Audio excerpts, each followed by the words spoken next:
पुढचा पॉइंट याच्यामध्ये त्याला प्रेग्नन्सी किंवा जस्टेशन असं म्हणतात. कंडिशन डेफिनेशन याच्यामध्ये condition carry one or more embryo in the uterus. It is called, याला म्हणतात प्रेग्नन्सी किंवा जस्टेशन असं म्हणतात. एक किंवा एकापेक्षा जास्त एम्ब्रिओ युटेरस म्हणजे गर्भाशय कॅरी करते, याला म्हणतात प्रेग्नन्सी. ह्युमन प्रेग्नन्सीचा पिरियड जो आहे, last average period 266 days from fertilization of egg किंवा 280 days from the start of first menstrual cycle. तर हा पिरियड याच्यामध्ये हा जस्टेशन पिरियड किंवा प्रेग्नन्सीचा पिरियड असं म्हणतात. आता ही जी प्रेग्नन्सी असते इट इज डिव्हायडेड इंटू 3 ट्रायमिस्टर. याच्यात थ्री ट्रायमिस्टर मध्ये याचं डिव्हायडेशन केलेलं आहे.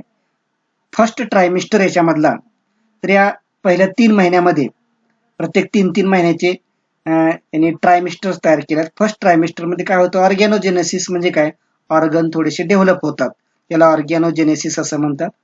Development of body organs at 8 weeks, 8 आठवड्यानंतर ऑर्गन्स काय होतात, डेव्हलप होतात. Major structure of adult present in the rudimentary form. आता हे जे ऑर्गन डेव्हलप होतात ते रुडिमेंटरी फॉर्म मध्ये असतात, म्हणजे अविकसित असतात. आणि एम्ब्रिओ जो असतो इट इज कॉल्ड, याला म्हणतात फिटस असं म्हणतात.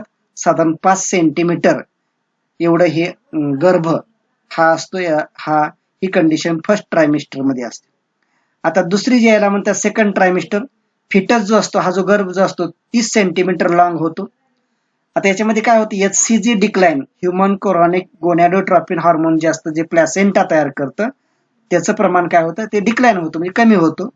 Corpus luteum deteriorates and placenta take over the production of progesterone. आता याच्यामध्ये काय होतं, कॉर्पस ल्युटम काय होतो, डिजेनरेट म्हणजे कमी होतो. आणि या कॉर्पस ल्युटमचं काम काय असतं, याच्यामध्ये हा काय करतो, प्रोजेस्टेरॉन तयार करतो. आणि ते प्रोजेस्टेरॉन काय करतो, प्रेग्नन्सी मेंटेन करतो. आणि ते काम कोण करतं, पुढचं काम ही प्लॅसेंटा करते. त्याच्यानंतर तिसऱ्या याच्यामध्ये याला म्हणतात थर्ड ट्रायमिस्टर असं म्हणतात. आता या थर्ड ट्रायमिस्टर मध्ये काय असतात, फेटस 3 ते 4 किलो वजनाचा असतो.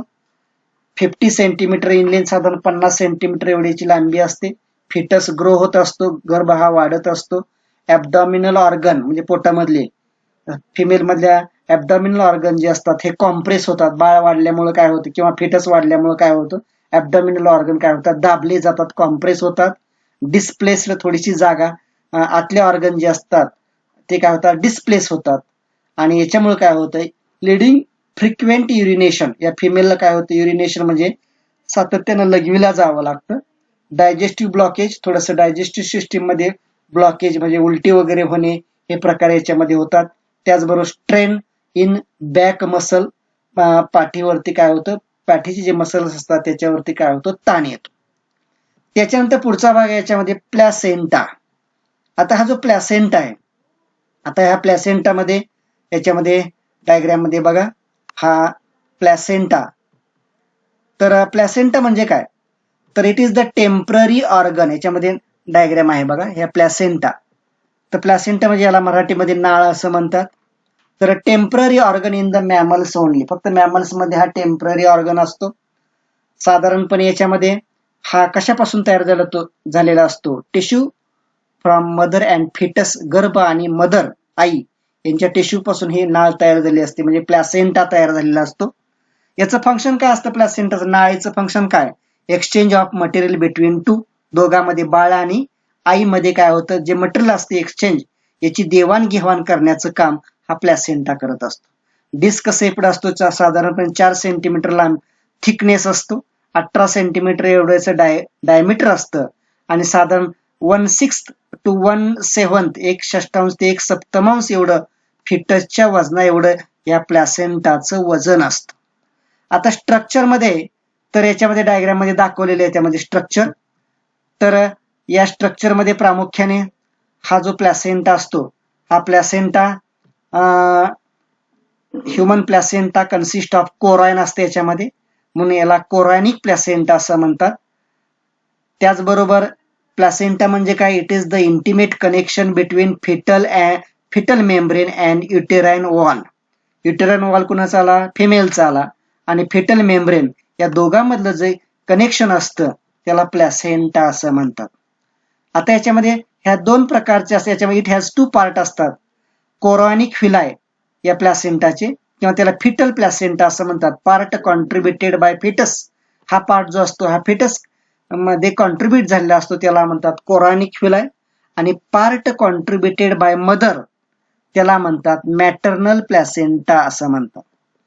त्याच्यानंतर प्लॅसेंटा जी असते फुल्ली फॉर्मड, कधी फुल तयार होते, पूर्ण कधी तयार होते, at the end of the third month.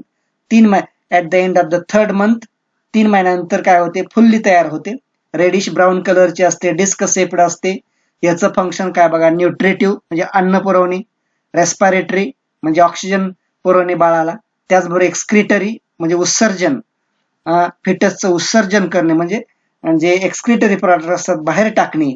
These are the functions of the placenta.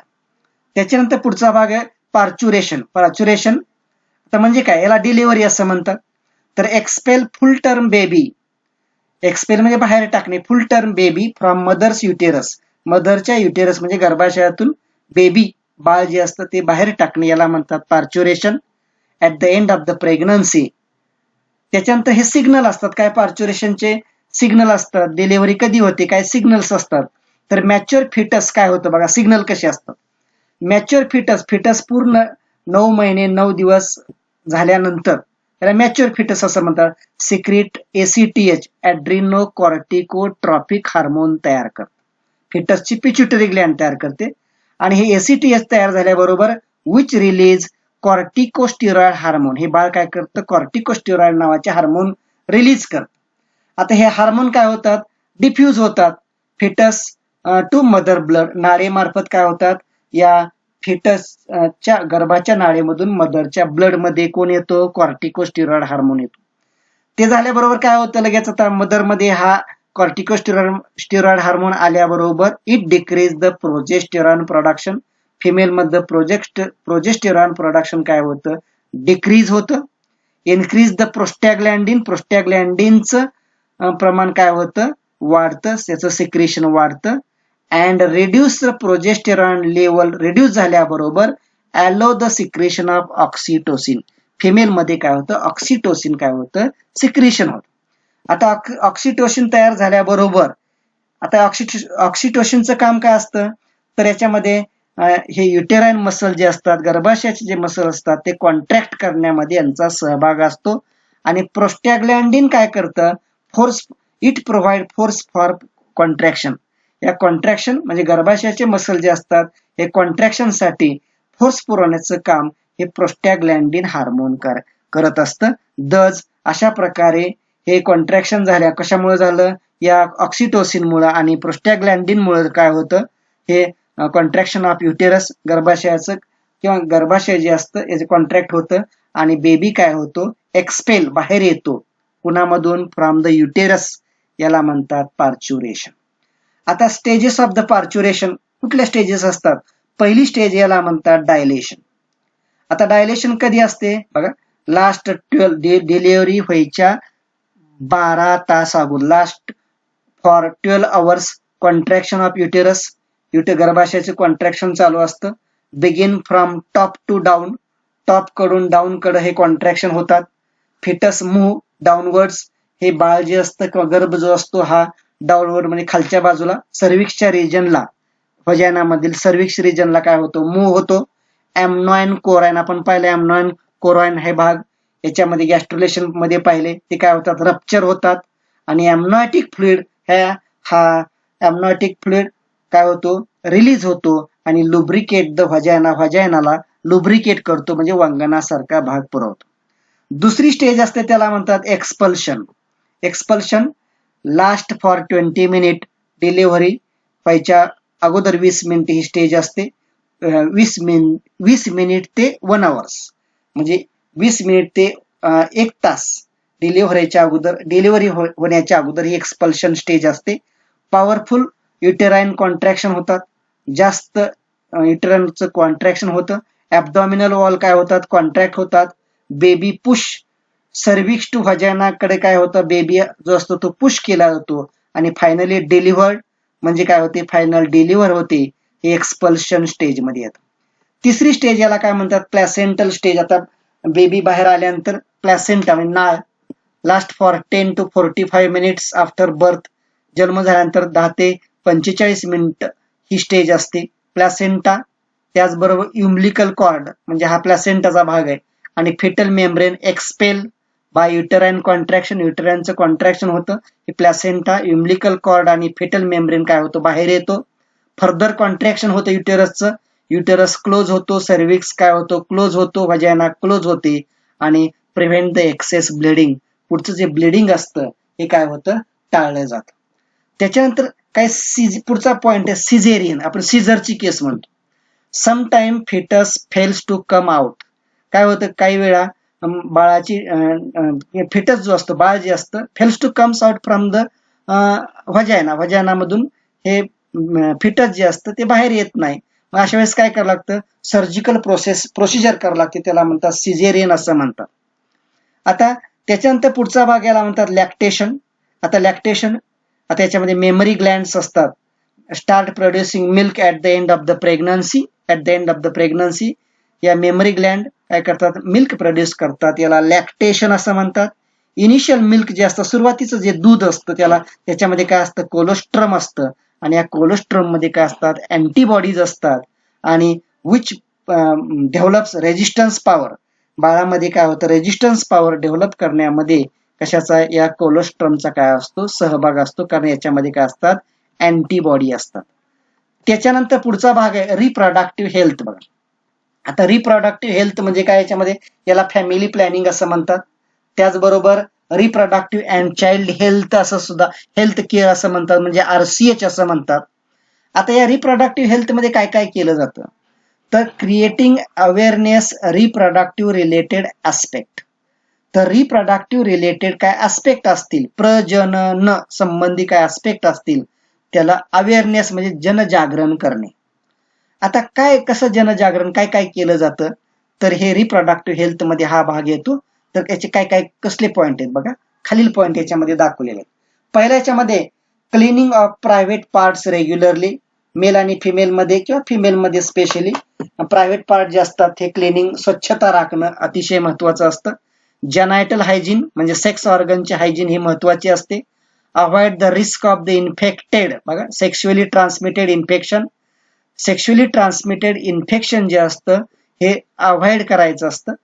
त्याचबरोबर scientific information about the sexuality, sexuality बद्दल शास्त्रीय माहिती पुरवली जाते. Introduce sex education in the school, हा सेक्स एज्युकेशनचा जो सिलेबस आहे तो स्कूलमध्ये त्यामुळेच घातलेला आहे, तो घालणे. त्याचबरोबर proper information about reproductive organ, reproductive ऑर्गनची माहिती देणे, हे या RCH मध्ये येतं किंवा रिप्रोडक्टिव्ह हेल्थ मध्ये येतं. त्याचबरोबर याच्यामध्ये ॲडोलेसन्स मध्ये वयामध्ये येण्यामध्ये जे बदल होतात त्याची माहिती देणं हे RCH मध्ये येतं. त्याचबरोबर रिलेटेड चेंजेस, काय बदल असतात, STD म्हणजे सेक्शुअली ट्रान्सफर डिसीज असतात त्याची माहिती देणे. सेफ सेक्शुअल प्रॅक्टिस, सुरक्षित सेक्शुअल प्रॅक्टिस जी असते त्याचा याच्यामध्ये सहभाग आहे. बर्थ कंट्रोल, लोकसंख्या कंट्रोल करणे हे याच्यामध्ये येतं. ब्रेस्ट फिडिंग, ब्रेस्ट फिडिंग म्हणजे दूध, मातेचं दूध देणे, याच्यामध्ये हा भाग येतो. Care of pregnant mother, pregnant mother जी असते त्याची काळजी घेणे. Equal opportunity to the male and female, समान संधी, मुलगा किंवा मुलगी असा भेदभाव न करणे, सर्वांना समान संधी देणे. त्याचबरोबर सेक्स अब्यूज, सेक्सचा गैरवापर हा टाळणे. त्याचबरोबर अनकंट्रोल पॉप्युलेशन ग्रोथ, त्याचबरोबर सेक्स रिलेटेड क्राईम, सेक्स संबंधी काय गुन्हे असतात त्याची माहिती देणे. रिप्रोडक्टिव्ह रिलेटेड प्रॉब्लेम्स असतात काय प्रेग्नन्सी बद्दल, त्याचबरोबर STD सेक्शुअली ट्रान्सफर डिसीज, त्याचबरोबर अबॉर्शन म्हणजे गर्भपात, डिलेव्हरी, त्याचबरोबर कॉन्ट्रासेप्शन, याच्यामध्ये कॉन्ट्रासेप्शन, त्याचबरोबर मेन्स्ट्रुअल प्रॉब्लेम, जे मेन्स्ट्रुअल सायकल मध्ये प्रॉब्लेम असतात त्याची माहिती देणे. इनफर्टिलिटीची माहिती देणे, वांझपणा याला असं म्हणतात, याची माहिती देणे. हे सर्व बाबी किंवा पॉइंट जे असतात हे रिप्रोडक्टिव्ह हेल्थ मध्ये येतात. त्याच्यानंतर पुढचा भाग आहे बर्थ कंट्रोल. आता बर्थ कंट्रोल दोन प्रकार असतात, टेम्पररी मेथड आणि परमनंट मेथड. टेम्पररी मध्ये पहिला आहे सेफ पिरियड. आता नीट बघायला रिदम मेथड असं म्हणतात. Week before and week after menstrual cycle it is the safe period for sexual intercourse. याला म्हणतात safe period. This method reduce 80% chances of pregnancy. ही जर मेथड अवलंब केली तर 80% प्रेग्नन्सीचे चान्सेस काय होतात, कमी होतात. तर दुसरी याच्यामधली बी मेथड आहे, याला म्हणतात क्वायटस इंटरप्टस. आता प्रेग्नन्सी कशी कंट्रोल करण्याची हे पद्धती आहेत. क्वायटस इंटरप्टस म्हणजे काय, withdrawal of penis before ejaculation. Before ejaculation, ejaculation म्हणजे काय, release of sperm. Release of sperm होईपर्यंत काय करणे, withdrawal of penis, penis withdrawal करणे. आणि त्याच्यामुळे काय होणार, semen is not deposited in the vagina, there is no fertilization. परंतु याच्यामध्ये ड्रॉबॅक आहेत. तर इजॅक्युलेशनच्या अगोदर काय याच्यामध्ये प्री इजॅक्युलेटरी फ्लुइड असतात. आपण पाहिलं सेमिनल फ्लुइड असतो, प्रोस्टॅटिक फ्लुइड, याच्यामध्ये सुद्धा स्पर्म असू शकतात. त्याच्यामुळे फर्टिलायझेशन होण्याची शक्यता असते. सी मेथड याच्यामध्ये याला म्हणतात केमिकल मेथड्स किंवा केमिकल मीन्स असं म्हणतात. याला स्पर्मिसाइड्स असं म्हणतात. याच्यामध्ये फोम टॅबलेट्स वापरतात, जेलीज वापरतात, पेस्ट वापरतात अँड क्रीम्स. हे फोम टॅबलेट, जेलीज वगैरे काय होतात, व्हाजायनामध्ये इंट्रोड्यूस करतात बिफोर सेक्शुअल इंटरकोर्स. त्याच्यामुळे काय होतं, sperm becomes immobilise, sperm active होत नाहीत, किल होतात. याच्यामुळे प्रेग्नन्सी टाळली जाते. डी मेथड याला म्हणतात मेकॅनिकल मीन्स. याच्यामध्ये पहिली आहे कंडोम, हा मेल मध्ये वापरतात, इफेक्टिव्ह मेथड आहे. त्याचबरोबर प्रिव्हेंट, याच्यामुळे काय होतं, deposition of semen in the vagina. त्याचबरोबर एड्स टाळता येतो, सेक्शुअल डिसीज याच्यामुळे टाळता येतात. त्याच्यानंतर याच्यामधला पुढचा भाग आहे डायफ्रॅम अँड सर्व्हायकल कॅप. ही रबर प्लास्टिक कव्हर आहे, fitted in the cervix of the female. फिमेलच्या सर्व्हिक्स मध्ये हे डायफ्रॅम किंवा रबर प्लास्टिक कव्हर काय होतं, फिट केलं जातं. आणि याच्यामुळे काय होतात, स्पर्म जे असतात ते आतमध्ये युटेरस कडे एंट्री करू शकत नाहीत. त्याच्यानंतर पुढची भाग आहे याच्यामध्ये आयुसीडी, इंट्रा युटेराइन कॉन्ट्रासेप्टिव्ह डिव्हाइस. आयुसीडी असं म्हणतात. प्लास्टिक किंवा मेटल ऑब्जेक्ट आहे, हे युटेरस मध्ये फिक्स केलं जातं किंवा प्लेस केलं जातं. याचे एक्झाम्पल आहे कॉपर टी, आपण ऐकलं असेल. स्पायरल रिंग असं म्हणतात किंवा बॉयल असं म्हणतात. याच्यामुळे काय होतं, prevent the fertilization of egg किंवा इम्प्लांटेशन ऑफ एम्ब्रिओ काय केलं जातं, प्रिव्हेंट केलं जातं. त्याच्यानंतर काय ओरल डिव्हाइस आहे, त्याला म्हणतात फिजिओलॉजिकल डिव्हाइस असं म्हणतात. बर्थ कंट्रोल पिल्स, काय बर्थ कंट्रोल करण्याच्या गोळ्या असतात. आपण पाहिलं याच्यामध्ये माला डी, सहेली अशा गोळ्या असतात. याच्यामुळे काय होतं, ओव्ह्युलेशन होत नाही आणि ओव्ह्युलेशन झाल्याशिवाय याच्यामुळे काय होतं, पुढे प्रेग्नन्सी राहत नाही. तर ओव्ह्युलेशन इनहिबिट सिक्रिशन ऑफ काय FSH अँड LH. हे गोळ्या काय करतात, inhibit the secretion of FSH आणि LH काय होतं, तयार होत नाही. आणि दुसरी मेथड याला म्हणतात परमनंट मेथड, कायमस्वरूपी. सर्जिकल मेथड आपण याला ऑपरेशन करणे असं म्हणतो किंवा याला स्टरिलायझेशन असं म्हणतात. मेल मध्ये ऑपरेशन करतात, कशाचं, फॅसोक्टोमी असं म्हणतात. कशाचं, तर व्हास डेफरन्स काय केला, तो कट केला, तो व्हास डेफरन्स कट केल्यामुळं स्पर्म काय होतात, पुढे पास होत नाहीत. आणि फिमेल मध्ये ट्युबेक्टोमी. ट्युबेक्टोमी म्हणजे काय, हा ओव्हिडक्ट जो असतो तो काय केला जातो, कट केला जातो. आणि त्याच्यामुळे काय होतात, याच्यामध्ये स्पर्म किंवा एग जे असतं हे ट्रान्सफर होत नाही किंवा पुढे जात नाही. हे जे ऑपरेशन असतं त्याला म्हणतात ट्युबेक्टोमी. त्याच्यानंतर पुढचा भाग आहे सेक्शुअली ट्रान्समिटेड डिसीज, त्याला STD असं म्हटलंय. बघा 2 प्रकारचे डिसीज आहेत आपल्यामध्ये. तर याच्यामध्ये बघा, पहिला याला म्हणतात सिफिलिस आणि दुसरा आहे gonorrhoea.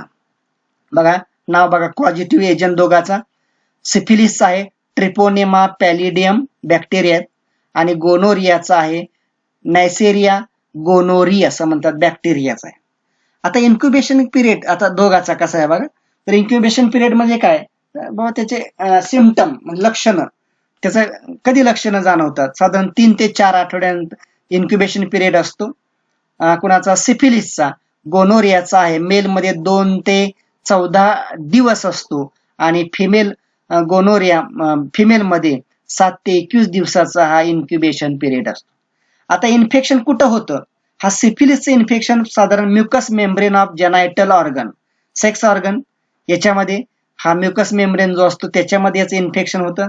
Rectal and oral region, oral म्हणजे तोंडामध्ये, थ्रोट मध्ये किंवा घशामध्ये किंवा तोंडामध्ये, ओरल रिजन मध्ये होतं इन्फेक्शन.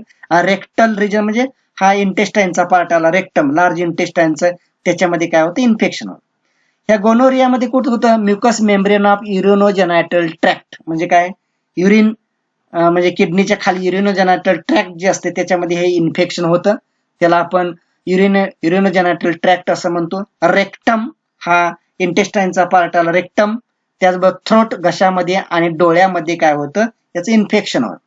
आता सिम्पटम कुठले बघा, प्रायमरी लेसन्स जे असतात किंवा प्रायमरी लेसन म्हणजे जखमा, त्याला म्हणतात सॅक्री असं किंवा it is called as chancre असं म्हणतात, सॅकर असं म्हणतात. आता सॅकर हे infection, chancre is the form by external genitalia. सुरुवातीचे जे जखमा असतात एक्सटर्नल जेनिटालियावरती होतात, बाहेरचे जे सेक्स ऑर्गन असतात त्याच्यावरती होतात. स्किन वरती रॅश होतात, काय खाचा वगैरे ह्या स्किन वरती उमटतात. माइल्ड फिवर, थोडीशी ताप येते. इन्फ्लेम्ड जॉईंट मध्ये वेदना होतात. लॉस ऑफ हेअर होतं, त्याचबरोबर पॅरालिसिस होण्याची शक्यता असते. Degenerative changes occurs in the heart and brain. These are the symptoms produced in कशामध्ये, सिफिलिस मध्ये. आता गोनोरियामध्ये काय होतं, मेलमध्ये परायटल ब्लॉकेज ऑफ युरेथ्रामध्ये काय होतं, ब्लॉकेज होतं. अँड रिप्रोडक्टिव्ह डक्ट मध्ये काय होतं, ब्लॉकेज होतं. पस इन द पेनिस मध्ये पस म्हणजे पू होणे असं म्हणतात त्याला, पस होणे. Pains and burning sensation during urination म्हणजे लघवी करताना जळजळ होणे. त्याचबरोबर आर्थरायटिस, संधिवात वगैरे. इन फिमेल मध्ये pelvic inflammation of urinary tract मध्ये काय होतं, इन्फ्लेमेशन म्हणजे दाह होतो. स्टरिलिटी, वांझपणा येऊ शकतो. आर्थरायटिस, संधिवात होऊ शकतो. त्याचबरोबर चिल्ड्रन मध्ये सफर फ्रॉम गोनोकोकल ऑप्थॅल्मिया नावाचा डिसीज होतो. आणि गोनोकोकल व्हजायनायटिस हा गर्ल मध्ये बिफोर प्युबर्टी मध्ये काय होतो, हा डिसीज होतो.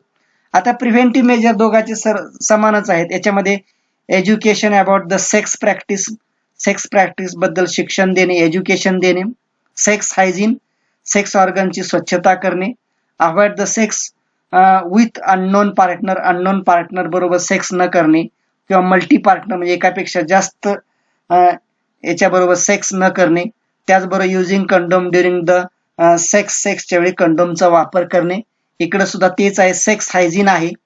त्याचबरोबर using condom during the coitus किंवा using condom during the sex. Avoiding the sex with unknown partner. These are the preventive measures of the gonorrhoea and syphilis. आणि शेवटी ट्रीटमेंट आहे. या सिफिलिस मध्ये अँटीबायोटिक पेनिसिलिन वापरलं जातं, आणि याच्यामध्ये या गोनोरियामध्ये अँटीबायोटिक सिफ्लॅक्झिम किंवा सिफ्लॅक्झिम नावाचं अँटीबायोटिक याच्यामध्ये वापरलं जातं. तर अशा तऱ्हेने हा आपला सेक्शन सेकंड मधला टॉपिक संपलेला आहे. याच्यामध्ये एक भाग राहिलेला, सॉरी. तर MTP medical termination of pregnancy. आता प्रेग्नन्सी कशी टर्मिनेट करायची, तर voluntary termination of pregnancy before full term is called, याला म्हणतात MTP असं म्हणतात. व्हॉलंटरी म्हणजे काय, ऐच्छिक टर्मिनेशन ऑफ प्रेग्नन्सी, याला म्हणतात MTP. आता MTP जी असते म्हणजे याला इंड्युस्ड अबॉर्शन, गर्भपात असं म्हणतात. आता कशासाठी करतात हे, तर कंट्रोल पॉप्युलेशन, लोकसंख्या कंट्रोल करणे. रिस्ट्रिक्शन ऑफ, आता इथे एक अपवाद आहे बघा, restriction to avoid the female foeticide. याच्यामध्ये फिमेलचा फक्त गर्भपात करता येत नाही. Essential in case of unwanted pregnancy टाळण्यासाठी हे MTP करतात. किंवा डिफेक्ट असेल फिटस म्हणजे गर्भामध्ये जर डिफेक्ट असेल तर अशा वेळेस ही MTP केली जाते. म्हणजे voluntary termination of pregnancy before full term. आता याच्यामध्ये पुढची स्टेप, याच्यामध्ये MTP सेफ कुठपर्यंत, 4th मंथ ऑफ प्रेग्नन्सी. फक्त 4th मंथ ऑफ प्रेग्नन्सी पर्यंतच ती सेफ आहे. दुसरा भाग याला म्हणते एमनिओसेंटेन्सिस. एमनॉटिक फ्लुइड बघा, या एमनॉटिक फ्लुइड मध्ये काय असतं, फिटल सेल्स असतात, काय गर्भाच्या सेल असतात, ह्या सेल काढल्या जातात. Used for prenatal test. It is called as amniocentesis असं म्हणतात. आपण याच्यामध्ये एमनॉटिक फ्लुइड मध्ये फिटल सेल्स काढल्या जातात आणि याची प्रीनेटल टेस्ट केली जाते, त्याला म्हणतात एमनिओसेंटेन्सिस असं म्हणतात. कशासाठी केलं जातं, for checking chromosomal defect in the foetus मध्ये काय क्रोमोसोमलचा डिफेक्ट असेल, दोष असेल, तो चेक करण्यासाठी याचा उपयोग होतो. पुढचा भाग याच्यामध्ये आयव्हीएफ इन व्हिट्रो फर्टिलायझेशन. बघा, fertilization outside the body followed by embryo transfer. Outside the body fertilization करणे किंवा एम्ब्रियो ट्रान्सफर करणे. आता याच्यामध्ये काय केलं जातं, ova of female and sperm of male collect केले जातात, ओव्हा फिमेलचा आणि स्पर्म मेलचे, अँड फर्टिलायझेशन घडून आणलं जातं, झायगोट तयार केला जातो आणि याला काय म्हणतात, it is commonly called as test tube baby असं म्हणतात. अर्ली एम्ब्रियो ट्रान्सफर, हा एम्ब्रियो जो असतो फॅलोपियन ट्यूब मध्ये ट्रान्सफर केला जातो, त्याला म्हणतात ZIFT म्हणजे झायगोट इंट्रा फॅलोपियन ट्रान्सफर असं म्हणतात. त्याच्यानंतर GIFT शेवटचा भाग आहे, हा ओव्हा अँड स्पर्म्स जे असतात they are directly injected into regions of oviduct. काही फिमेल मध्ये काय असतात, हा ओव्हिडक्ट काय असतो, ब्लॉक झालेला असतो, अशामुळे काय होतं, याच्यामध्ये प्रेग्नन्सी राहत नाही. अशा वेळेस ओव्हा आणि स्पर्म हे directly injected into the region of the oviduct मध्ये काय केलं जातं, इंजेक्ट केले जाते. Fair fertilization produces a blastocyst तयार केला जातो. परंतु ही जी मेथड आहे साधारण सक्सेस रेट याचा 30% आहे. हा टॉपिक इथं संपलेला आहे.